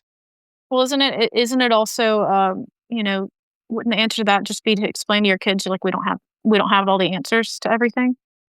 Okay, so fine. There are things beyond. So yeah, if we don't have the answers to everything, then why are people going to hell? That would be like failing me. There's this famous mathematical problem called Fermat's last theorem. It's something he jotted in one of his notebooks, and it took like 100 years or something to solve. I read a whole book about it once. So if there's no answer, then how can people be failed? It would be like failing me in grade 10 math because I hadn't solved Fermat's last theorem before it had I think it got solved like 20 years ago or 30 years ago or something. But when I was a little kid, it wasn't solved and there was no answer. Now, it turned out there was an answer. It just took a long time to get. But that's the question is, if there isn't an answer, how can I be failed and go to hell if nobody knows the answer? I don't know. Well, and there is no answer, right? Yeah. There is no answer. So with regards to religion, it would be one thing if there was a sort of masculine Christianity that taught your boys to be manly. Mm-hmm. But I don't think there is in the West anymore. Now, people say, yes, well, the Greek Orthodox or the Eastern Orthodox and so on is better that way, but and maybe it is. I can't judge that, but it's not part of your culture and history, and it wouldn't be part of your way of doing things. And even if it is way better, it still can't tell the why. And to me, there's something very emasculating, and I resisted this quite ferociously when I was younger, because I said so, because it's written down. It's the premise of faith. That is emasculating to me because I want to know. Sure. I want to know why. That's the why. Now, copy pasting because it was written down, again, no disrespect for women. Women tend to, evolutionarily speaking, for tons of reasons or whatever, men tended to create values and culture, and women tended to transmit values and culture. And both are absolutely essential. There's no point creating culture if women don't transmit it. But you can't transmit a culture that hasn't been created. So it's a yin and a yang. They're both essential in their own they're both essential in their own elemental ways. So for men to be told, believe it just cause, believe it because threat, believe it because heaven and hell, believe it because you'll be damned, believe it because it is emasculating because it subverts the why. That is what drives men as a whole. Why can't we live out of a cave? Why can't we have why can't we have electricity? Why can't we have air conditioning? The why and the strive to understand. This is why science tends to be a little bit more on the masculine side and engineering. Yeah, my husband's an engineer, so yeah. Okay, so the why and the how, we just want to know. And the moment we're told, you have to submit and just accept and reproduce things without understanding them, it's female. And this is why Christianity has often had this femininity to it, and that it took really pushing back against Christian absolutes in order to sort of create the modern world of science and reason and so on. Because what is the only reason that and sorry to be over-broing it here, but what is the fundamental reason as to why I, as a man, would just do something because I was told to? You wouldn't. You'd want to know why. Sorry, say again? Said you wouldn't do that by nature. You would want to know the reason behind it. Right. So what is the reason why I would submit without reason? To appease, which is feminine. Because I'm weaker. Yeah. Because I'm weaker. The soldier does not have to have explained to him anything other than what he immediately has to do. The slave doesn't get explanations as to why he's got to do. What does the slave get as to his motivation? Just because he has to do what he has to do. Yeah, because I'll beat you up or kill you if you don't do it. And I'll give you food if you do. So for a man to do something just because you're told without being even allowed to ask questions or to understand, or to be hit with escalating aggression, which is what hell is, if you ask questions, is to put yourself in the mindset of a slave. And this is why Christianity, of course, first appealed to people who had very little power. But that's not to say that if you ask questions, you have to follow through with going and doing something you don't want to do. You can study and learn and be open to the concept. And I think that's one of the virtues I want to instill in my family is to be open and willing to ask those questions and willing to put in the time and not just put it to the side, I guess. Right. You want your sons to grow up, and your daughters as well, but we're talking about your son in particular here. You want your son to grow up with the relentless curiosity. And, I mean, there's something that women do. Maybe you've heard about it. It's called being offended. Have you ever heard of this? I mean, no, I think I've it's never rare. Heard of that. I would never. It's rare.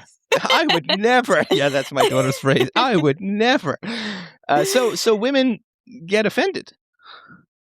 I mean, this is the root of hate speech laws. It's the foundation of why I was deplatformed, which happened mostly by women. Women get offended. You can't say that. That's wrong. That's offensive. That's upsetting. That's problematic, right? Mm-hmm. That's inappropriate, right? I'm sorry. I always need to throw in the vocal fry, but it is Britney Spears levels of hate speech policing. Boy, there's a phrase I wasn't sure I was going to use today. So women get offended. Now, I mean, you're around a pretty manly guy. Is your engineer, hairy-chested husband easy to upset and offend? No, he's very sure of himself. Right. And so if I was arguing with my friends and somebody were to get teary-eyed and say, I find that personally upsetting and offensive, I'm sorry to say he would simply be laughed at and driven out of the group. Sure. Take a joke. It's like crying about a mathematical proof. Like it doesn't make it. Like the question is it true? Right. I mean, and that's how men evolve, because, you know, you always hear these stories. I was talking to some guy the other day in a call-in show about this, about being picked last for games, right? Like someone's playing baseball teams, and you get picked last, right? And boys get upset about that. And that's fine.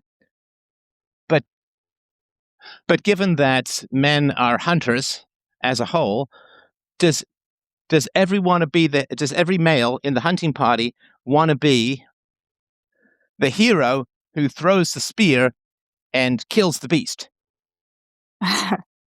They all want to be the hero, yeah. Yeah, everybody. Yeah, go ahead, sorry. I was going to say that it was interesting because I was going back through your archives trying to find the episodes that really that I remembered, and one of the ones that I remembered early on was you were talking about like the detriment of the nice guy and how you don't actually want a nice guy. You want a assertive and capable and strong-willed guy. And I really took that to heart. It's funny because it's like Good. my family is so much more like we're really gentle and like kind. And my husband's family is all farmers and they're like so tough and straightforward and and just don't beat around the bush kind of people. Blunt. Yeah. Yes, yes. So I it was just funny because I was just like, yeah, he's not the nice guy. Well, but the real aphrodisiac is a man who's tough in the world and kind at home, right? That's Yeah, yeah, yeah. the sweet spot. So every male in the hunting party wants to be the hero who throws the spear, who kills the beast. Now, let's say somebody has, I don't know if you've ever met these people, like they're looking at you with one eye and the other eye is wandering off in some other dimension. They've got some lazy eye or they've got some cataracts or something like that. Can you give the spear to the guy who can't see? No. No, because what happens if you do? You probably die. He'll throw it at you. Well, or at least he won't kill the beast, Sure. or you won't get the food, or something like that. So it's a bad idea. It's a bad idea. So men have to be like, I don't care if it upsets you. What matters is if you're good at it. Mhm. I mean, the best singer in the band is the guy who's the lead singer. I mean, it's just the way that it is. If you've got some bassist who can't sing, you don't put him up front. It's just the way that it is, right? Sure. So men have to say, I don't care about your feelings and your preferences. I care about what works, which is why men tend to want to know the facts, the reason, the evidence, and the data. And to be upset is irrelevant. If the guy with the roomy eyes, the guy with the lazy eye, is upset that he doesn't get to throw the spear, it's kind of bewildering to men, Mhm. if that makes sense. It would be like the bassist who can't sing wants to be the lead singer. It's like, what? What? No. Like, why would that even need to be said, right? Right. I mean, you don't make Magic Johnson the water boy, even though the water boy would rather be out there throwing the ball around or dunking baskets or whatever, right? Sorry, these are ancient references akin to Sumerian texts for the young folks. But so have you noticed that women get offended and upset when counter signals or counter arguments come along? Oh yeah. I mean, on a broad scale, yeah. I get it. A broad scale. Very subtle. I appreciate the language. I appreciate the language engine that's doing its work there. So why do you think women have evolved being upset at things that go against what they believe? Probably as a protection mechanism for the children of because we have a higher negative emotion. Right. So in what way does it protect children? Um, you have to be able to listen to the women in your tribe and share information to know uh, what's safe for the kids to do and what's safe for the kids to eat and whatnot. And so we probably evolved to um, be hyper vigilant. I mean, I've seen that in myself even the last few months of how much more my negative emotion has increased and how much more vigilant I am and aware of every threat imaginable in a way that I never was before. Yes, absolutely. Boy, you thought you worried before. Wait till you become a parent. Yeah, It's suddenly a I'm whole like different picturing planet. myself like knocking, walking through a door and hitting my kid's head on the side of the door. And I'm like, I wouldn't do that. Why am I thinking I'm going to do that? Right. No, I get that. And every little sneeze is like meningitis. Anyway, yeah, it's natural. It's natural. It's natural. So, I think you're right. I think the reason why women get upset when they don't like a particular argument or perspective or emotion is because for almost all of human history, it's just been sports teams. Like, do you follow sports at all? Do you have a favorite team? Sure. Uh, yeah. Detroit Lions. Okay. So your team has a particular, I don't know, what color do they wear? Blue. Blue. Okay. So your team wears blue, some other team wears red. Now, of course, deep down, you know that if you were born in some other town, you'd be rooting for that team, and your team is not morally better or worse. It's just fun to cheer for the local team, right? Mhm. But it's not like a real thing. It's not like my team is morally virtuous, and the other team are baby-eating cannibals from the Epstein Island, and it's Yeah. a battle of good against evil, right? I mean, it's just teams, right? Sure. And so if you don't have a particularly good reason for your cultural beliefs, then you have to reinforce them through approval and disapproval. And women, in general, historically, were the passive transmitters of values that didn't have a good reason behind them. And so they would program their children to accept those values with rewards and punishment, approval and disapproval. But they couldn't make a good case as to why children should believe something. They couldn't make a robust philosophical case or moral case or the sort of stuff that we were talking about earlier, which is the universalization case, for a variety of reasons, which we don't have to get into here. But so women as a whole would approve or disapprove. That's problematic. That's inappropriate. I saw this video the other day, and it was a guy confidently striding down the mall, and it looked like he was looking at two women. And he said, "Oh, what a beautiful chest. That chest is amazing. Is it real?" And the woman, went all kinds of different shades. She's like, you can't talk like that. What are you doing? You're not allowed to talk like that."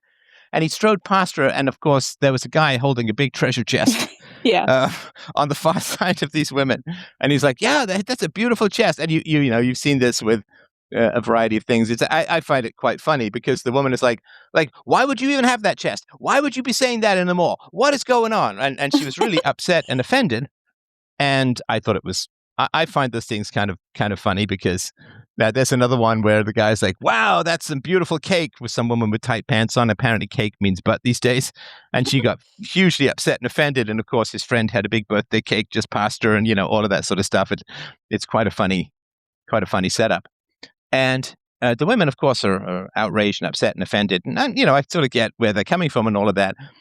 But the outrage, the upset and offended, the sort of the tight-lipped turning away and disapproval that women radiate about these things and so on is because they have to transmit a culture, but they haven't been given good reasons as to why.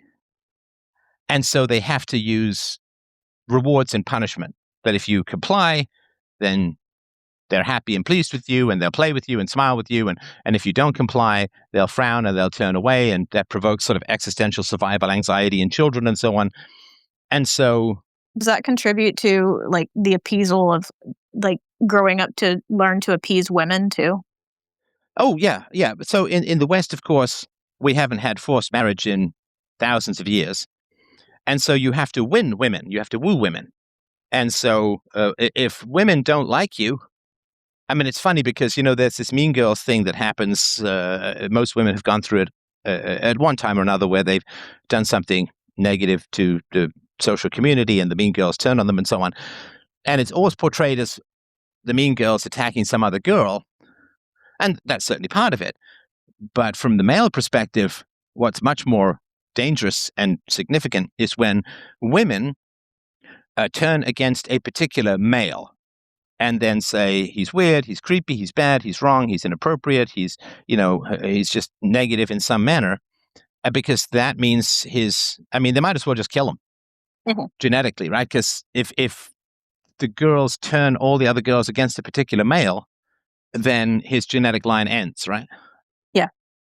Because if he can't have voluntary sex, the only way he could possibly have his genes survive, join some other tribe, become a sexual predator or something like that. But that means the other men will probably kill him. So it is, once you make, and of course, this is just descriptive. I'm not prescribing anything. I think everyone should all be voluntary. You shouldn't use violence in any initiating way whatsoever. But, and this is one of the complaints that men have, is that women have that awesome power to continue or to break a man's bloodline. And then they also outvote men in the political system, and it's just too much power, which is driving women kind of crazy and alienating men, which is why 90% of young men don't talk to women or initiate conversations with women anymore. And so I think you're right about that. And the best way to solve that is to give people, and in particular mothers, a way to explain morality that they don't have to use approval or disapproval. Okay. Like when I was a kid and I picked up a hot knife from the stove, it burnt my hand. And my mother did not need to radiate approval or disapproval for me to change my behavior because it was empirical, right? Sure. I didn't need a commandment from God to say, don't pick up really hot knives from the stove. Right. And so the more good reasons we can give for things, the less emotional manipulation we need. Because where things are desperately needed, such as morals, but there aren't good reasons, we become desperate in our emotional manipulations, if that makes sense. Yes, that makes sense. Yeah, so if you give your kids to the mindset of obey or you'll be punished, it is not particularly masculine strengthening. It puts men in the mindset of being weaker because God is the ultimate alpha male. And relative to God, all human males are insignificant, pathetic, infinitely weak, infinitely helpless, and so on. And if you have an alpha male that is infinitely more powerful than you are, and that you have to obey him or he'll just inflict endless punishments on you, that is the mindset of a slave. Because that was the relationship between slaves and masters in the ancient world. They could kill you. Masters could kill you at a whim. They could order you to do anything you want. They could deprive you of food, of sleep. They could rape you with impunity if you were female, or I guess male too, in certain communities.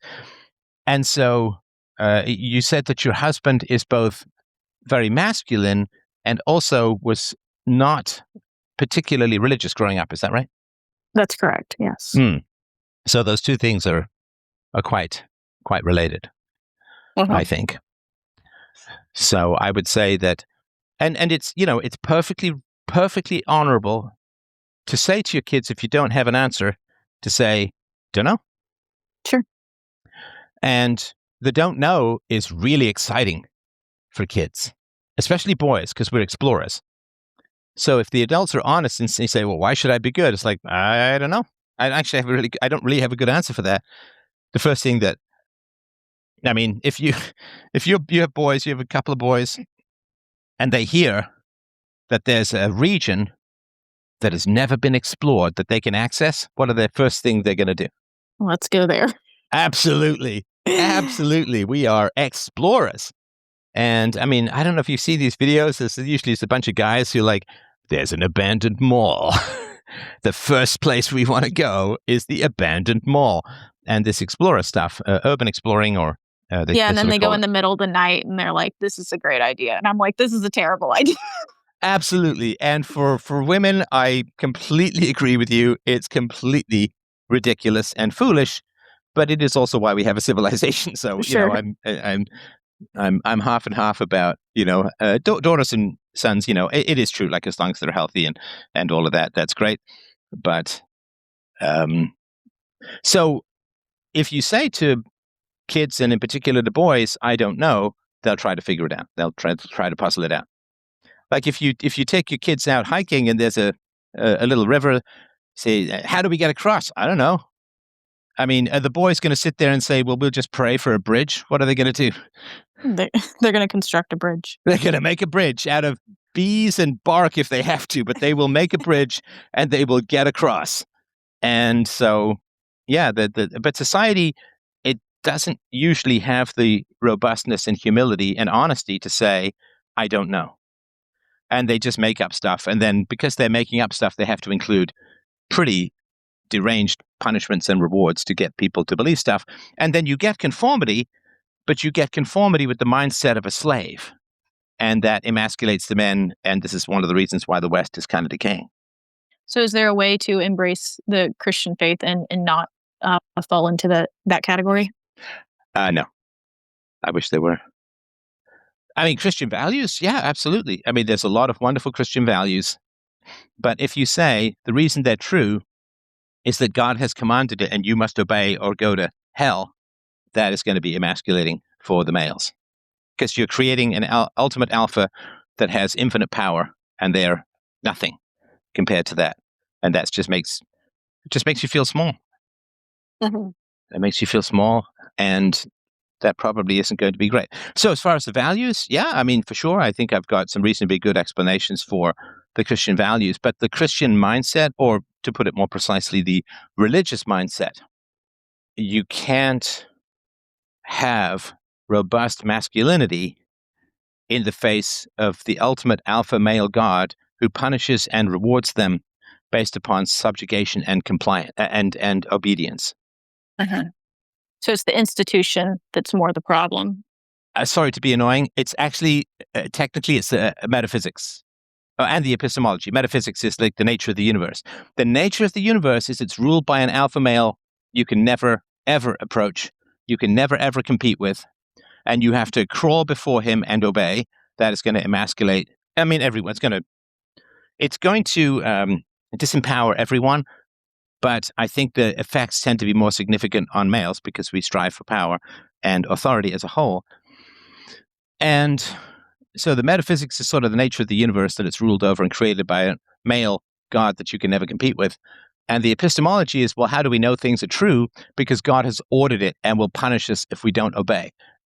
That is also emasculating because you're asking the males in your environment to subjugate themselves to the punitive authority of an all-powerful alpha.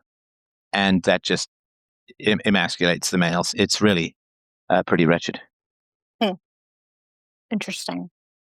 And also it creates the sort of famous dual loyalty problem of, not the one some people think of, but the dual loyalty problem of females is that if you are a very religious female, then you worship God. Your loyalty is to the ultimate alpha of God, and your loyalty to your husband is only the degree to which he, in a sense, blindly or from a punitive standpoint, obeys the ultimate alpha. It's And like so, I'm sorry? I was going to say, it's like in college when I remember overhearing somebody that said, oh, I think the girl was saying, I think God wants us to break up. And I was like, don't put that on God. Right, right. And if there is a contradiction between your husband or boyfriend and the ultimate alpha God, the females will choose God. And women do this. Women are drawn to power for obvious evolutionary reasons, which is why on the left, women will worship God at the expense of men. Sorry, on the left, women will worship the state at the expense of men. And on the right, women will worship God at the expense of men. If you create a higher authority than male reason, women will tend to adhere to that. And for obvious evolutionary reasons, women tend to have to cleave to the most powerful around. And if their local males get overthrown by foreign males, the women who refuse to breed with the new males, those genes died out. So, this is Do you think that speaks to the nature of males in our society, though, of how weak a lot of men have become and how women are looking for something more stable? Because if they can't find a strong and capable man that they can trust to have all of these virtues, then they need some other standard to look to. I certainly think that's true. And the question is sort of the cause and effect is challenging because women in general prefer security over freedom. And I say this with great affection for women because women need that security because they need to be able to provide for their children. Mm-hmm. And so the way that I sort of view modern society in the West is a harem. And if there's a local guy who could support women because he's so wealthy and can guarantee their resources, then he takes resources away from the other men, like some local lord who taxes all of the men and he's not Christian, there's no monogamy, so he can just support, 1,000 women or something like that by taxing all the men. Then because the men are being taxed, they have fewer resources. Because the Lord is taxing 1,000 men, he has 1,000 times the normal resources, or 500 times if he's taxing it 50% or something like that. So he has security, and women care the most about the survival of their children, because the women who didn't care for that, their genes didn't survive as well. And so when you have a centralized authority which can provide consistent resources to women, women will gravitate towards that. And yes, then the men have less hold over them. Like if you go to some young woman as a man who's being taxed and has very little money, and you say, come live with me in my hovel, or she can go and live in the palace with the king and have guaranteed resources, even though it's not monogamous, what would she choose? She'd choose security. She would choose the king over the subject. And with regards to men can be inconstant, men can cheat, men can become drunks or gamblers or drug addicts or lazy or whatever it is, but the government check will always arrive, right? Mhm. And so women get their resources from the state takes resources from men, therefore men have lost their leverage, their bargaining power, and men then would normally pursue women for the sake of sexual desire, but unfortunately pornography has kind of short-circuited that, and so on. And so, yeah, it's true. I think it would be very frustrating for women who are looking for masculine men these days, for sure, but it's also because of women's drive to security. And with regards to women on the right are actually worshiping God and loving God. And God says that they're men or sinners who will never achieve the perfection of God. And that means that women have a loyalty to God and religion that they can't give to their men. Like, women are generally hypergamous. They will tend to be attracted to the strongest male in the vicinity. And God is the ultimate alpha male to which all other men pale before, right? And everyone who's dated a Christian, who's not necessarily strongly Christian, has this problem that they can never be as good as God or Jesus. Never. It's interesting because I did of the guys that I dated prior to my husband, most of them belonged to a church or were in a church. Right. And then I married him. Right. Because he doesn't recognize an authority higher than humanity. I mean, there's reason and facts and blah, blah, blah, like all the stuff we have to condition our minds to, for sure. But it doesn't sound like your husband, because he's not religious, your husband does not recognize an authority higher than human reason and human beings. And therefore, I think he'd say Sorry, go ahead. Go ahead. I'd say he would say he was morally Christian. Sure, but not because he's ordered. Yes. And not correct. because he's threatened, and not as a slave, but because he could reason these things out as being of value. Mhm. If that makes sense. Yeah, that makes sense. And I can so accept that. you can't look past your husband and see an ultimate authority in the face of which your husband is utterly insignificant. Okay. Like, if it's a sunny day, you look at the sun, you know technically there are sunspots there, but you can't see them because the sun is so bright. In the same way, any authority that your husband has in the face of an all-powerful, all-knowing, ultimate, perfect God, who lives forever and is all-powerful, your husband, who is mortal and has limited power, is statistically non-existent in the face of eternity and all perfection, if that makes sense. Mm-hmm. That makes sense. And this is why I think Christian males tend to be not particularly. I look at people, and I know this is sort of a silly example. I look at people like Joel Osteen. I don't know if you've seen or heard of that. Yeah. He's But got this also sort of young greasy, cheesy, used car salesman, feminine, manipulative kind of Gollum side. Sorry, you were going to say? Sure. I was going to say, but then how do you attribute the largest demographic returning to the church now as young males? I would say that, that's interesting, and I need to look into it more. So this is a very contingent answer. My guess would be that if you have to choose between the average liberal female or the average conservative female, where would you go as a young man these days? You would go to church. Right. And why? Uh, it's a place to meet young, conservative, religious females. Right, but why would you? I mean, you could go to meet young liberal females. You could go to some feminist rally or Oh, well, something like that. So why would you choose the conservative females? less likely to destroy your life, I guess. Well, that's certainly true. Yeah, for sure. So more likely to stay married, and the birth rate of conservative females is like twice the rate of liberal females. Uh-huh.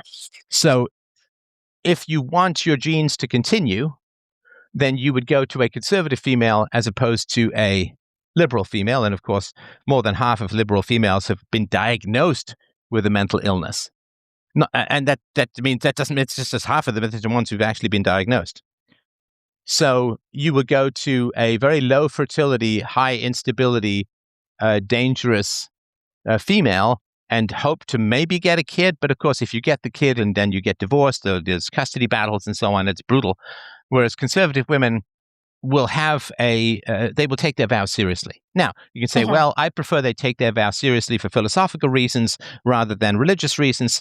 Okay, whatever. But nonetheless, they will take their vows seriously. And it's sort of like if you had to go into business with someone and they were religious, but they would keep their word and you wouldn't need to sue them. They would keep their word for reasons of religious fidelity. Thou shalt not bear false witness and so on, as opposed to some liberal who would just cheat you if he could get away with it and it would be hell. You would go into business with the conservative fellow because it would be much more cost effective to do business with someone who has rules and standards. And you may say, well, I disagree with where those rules and standards come from. And it's like, well, but they're there as opposed to not being there, which makes that advantageous, if that makes sense. That makes sense, yes. Good rules for bad reasons are better than no rules, even for good reasons, if that makes sense. Yeah, that's a good way to sum it up. Oh no, I was succinct. Sorry, we're going to have to start again. Hi, I'm Steph. How are you this morning? Oh, I just broke my own brain with succinctness. Okay, but it's not succinct if it takes 2 hours to get there. So yes, I'm safe again. Oh, wow, yeah. But that makes a lot of sense to me. It kind of helps me compartmentalize too, like thinking from my husband's perspective of something that he was not accustomed to growing up versus something that I was, and how to kind of bridge that gap. Yes, and listen, I mean, it's interesting because to me, I'm obviously not one to tell you at all how to run your marriage. It sounds like you're doing a fantastic job, and congratulations again to both of you. So I think when it comes to, I've been married, I've known my wife for almost a quarter century, and I think I'm probably 50% towards understanding her. And I don't want to go further. I don't think I can go further. Yeah. As I've said before, delightfully incomprehensible. Right. Delightfully so my husband said something similar the other day. He's like, I've got you 75% of the way figured out. And I was like, oh, wow, that's pretty good. No, and that's fantastic. But we can't go to 100% and still be males. Sure. That's right. He thing. said, we'll never get to 100%. That's exactly what he said. He's like, I'll never get to 100%. But no, he's like, I have the feeling that if we get close, you guys just switch it up. You just change it. You need to have the mystery. And the eternal mystery is a beautiful thing. And of course, I don't want to fully understand my wife's mind because I'm straight, not gay. So if I were to fully understand my wife's mind, it would mean that she would have a masculine mind, which would not be attractive to me. So no, I'm like, hey, if he's got 75%, fantastic. I'm at about 50%, and I dare not tread any further for fear that I will lose my manly bits. So that's it. I love living on the border. I think it's great. I can see a wonderful view. I'm never going to step there. All right. Is there anything else that we could talk about today? How's the conversation been for you as a whole? It's been good. We spent a lot more time on that than I had thought we would have, but it was all an interesting conversation, so I appreciate that. Okay, and listen, we've got time. Your kid's still young, and you wanted to talk about spacing? Yeah, that was the last thing that I was going to talk about is if you have time. Sure, we can. I mean, that's not a particularly philosophical thing, so I can maybe be succinct. No, let's not kid ourselves, but somewhat. I think, there is an optimal time for kids in terms of spacing. Of course, if they're 5 or more years apart, they tend to be going through very different experiences. It's almost like having two single kids. Sure. And you end up with this dynamic where the younger kid is constantly wanting to hang out with the older kid, but what's the older kid doing? Wanting to do his own thing. Well, he wants to be with peers, right? So if you've got a Yeah. 13-year-old and an 8-year-old, the 8-year-old wants to hang out with the 13-year-old, but the 13-year-old wants to hang out with other 13-year-olds. And so if you have too big an age gap, you invite significant peer pressure into the household because My brother and I were only 16 months apart. So I'm thinking like my mom was already several months pregnant at this point where I am now, and I just can't fathom that. But my brother and I had such a close relationship growing up that I'm like, shoot, where's the I don't want to go too long, but I don't want to. What's look, the last thing I'd ever do is imagine what it's like to be pregnant and breastfeed, but what is incomprehensible to you about trying to get pregnant again now? Just the fact that I'm giving 120% of myself to my child now, and the idea of, going back into pregnancy of, just being down for the count a lot more, and not being able to give him my full attention at a time where he's started crawling, and so everything is a danger right now, and I'm just like, stay away from it. Like, I've baby proofed my house as much as possible, but Right. like I don't want to get 9 months out and him still be in this toddler phase, and then my attention is divided, I guess. Right. And do you have help in the environment and Yes. neighborhood? Okay, so Yeah, there's that for sure. But the other thing, of course, as you know, is that, I mean, how much time did you spend playing with your brother growing up? A lot. Yeah. Right. A lot, because you guys were similar in age. So if you have, it's more work in the short run, but much less work in the long run. Mhm.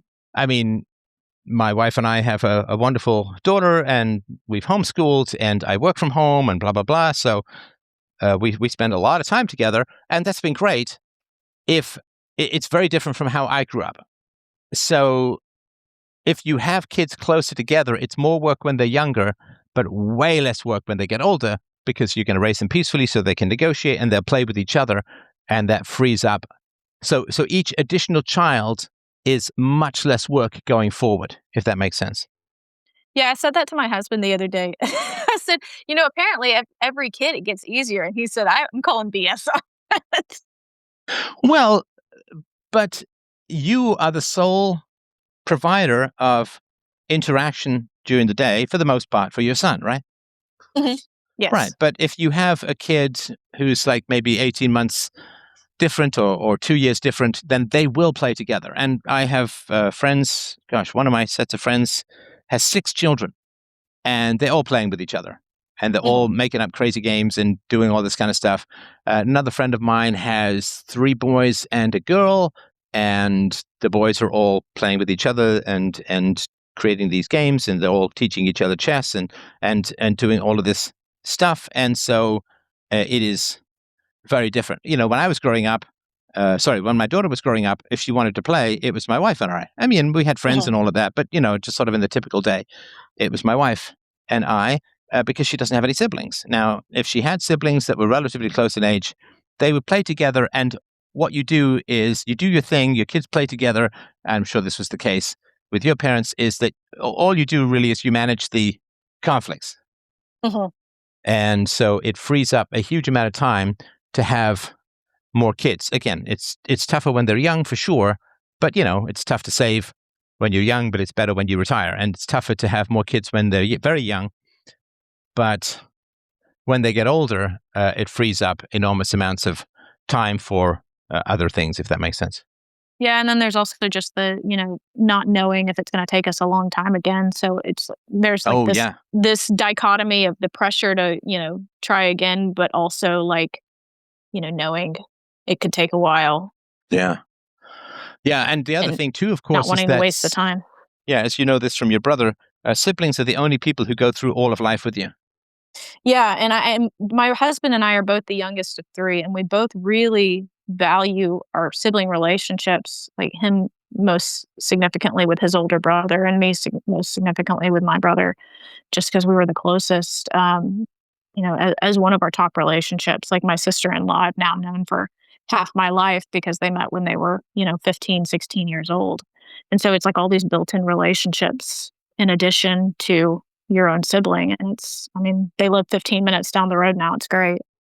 Yeah, and that is wonderful. And, when my wife and I die, there'll be nobody alive who's directly witnessed my daughter's childhood. Whereas you, of course, have your siblings, he remembers everything, and you can each remind each other. And like having people who go through the whole of life journey with you, your kids only see the second half, your parents, you don't see their first half. But siblings is the whole journey. And there's just so much great and deep value in that it's almost impossible to overestimate. So I would say, easy for me to say, right? But what you should do for me, who's just about to hang up. But in general, ideally, all other things being equal, sooner is probably better than later, and more is probably better than fewer. Okay. Yeah, that aligns. Okay, good. Well, so like 2 hours on one and 3 minutes on the other. Okay. Excellent. All right. Well, listen, That's true. I'll stop That's here. And listen, obviously, I just wanted to let you know, first of all, congratulations. I love hearing the success stories because I've had a whole bunch of calls lately. I'm not telling tales out of school because I've said this. I've had a lot of calls lately and it's been men, men. So it's been these men who are like, Steph, I've listened to you for, well over 15 years. Here are all the things I haven't listened to you about. Please fix them. And there's been a lot of that. So the fact that you, as a lovely young lady, have called in with your success and you listened and it worked and it's beautiful, and thank you. You have been an oasis of glorious estrogen treasure in a wasteland of testosterone destruction. So thank you. I'm gonna keep that quote. Please, and please call back. I'm gonna need to drink again in this desert of male mistakes. I'm gonna need to drink again. So, don't make it the last time we talk, please. And if there's anything else I can do to help, obviously, let me know. And I really do appreciate your time today, and more than I think I could possibly ever express. Well, thank you so much for your time, Stefan. It was wonderful to talk to you. And I'll talk to you again soon. Yeah, I appreciate that. And have yourself a wonderful day. Okay, thank you. Goodbye. Bye.